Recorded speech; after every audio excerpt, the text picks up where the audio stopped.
सांगली पोलिसांची मोठी कामगिरी। तब्बल 4 कोट 2 लाख कोटीचा जप्त मुद्देमाल मूळ मालकांना परत। सोने चांदीचे दागिने, 283 मोबाईल, ऑनलाईन फसवणुकीतील रक्कम आणि बेदाना असा एकूण कोट्यवधीचा मुद्देमाल हस्तांतरित। नमस्कार, चांग भलं न्यूजमध्ये आपले स्वागत। सांगली जिल्हा पोलिसांनी गुन्ह्याच्या तपासाबरोबरच जप्त मुद्देमाल मूळ मालकांना परत करण्याच्या मोहिमेत उल्लेखनीय यश मिळवले आहे। जिल्ह्यातील विविध पोलीस ठाण्यांमध्ये दाखल असलेल्या गुन्ह्यामधील सुमारे 4 कोटी 2,28,000 रुपयांचा मुद्देमाल कायदेशीर प्रक्रिया पूर्ण करून संबंधित फिर्यादी व हक्कदारांना परत करण्यात आला। जिल्हा पोलीस अधीक्षक तुषार जोशी यांच्या मार्गदर्शनाखाली ही कारवाई करण्यात आली। कोल्हापूर परिक्षेत्राचे विशेष पोलीस महानिरीक्षक रंजन कुमार शर्मा यांच्या हस्ते हा मुद्देमाल संबंधितांना सुपूर्द करण्यात आला।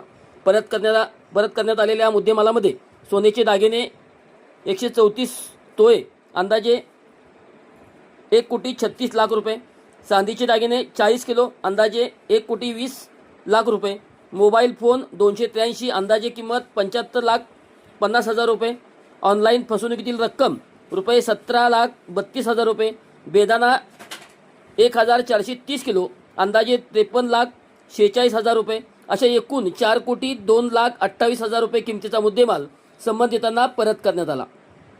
या उपक्रमामुळे नागरिकांचा पोलिसांवरील विश्वास अधिक दृढ झाला असून जप्त मालमत्ता योग्य मालकापर्यंत पोहोचवण्यासाठी सांगली पोलिसांची प्रभावी कार्यकेलीचे अधोरेखित केले। गुन्ह्याचा तपास पूर्ण करून कायदेशीर प्रक्रिया वेगाने राबविल्याबद्दल पोलीस प्रशासनाचे नागरिकांकडून स्वागत होत आहे। अशाच बातम्यांसाठी आमच्यासोबत कनेक्ट रहा। चांग भलं न्यूजला लाईक करा, शेअर करा, सबस्क्राईब करा व कमेंट्स करायला विसरू नका।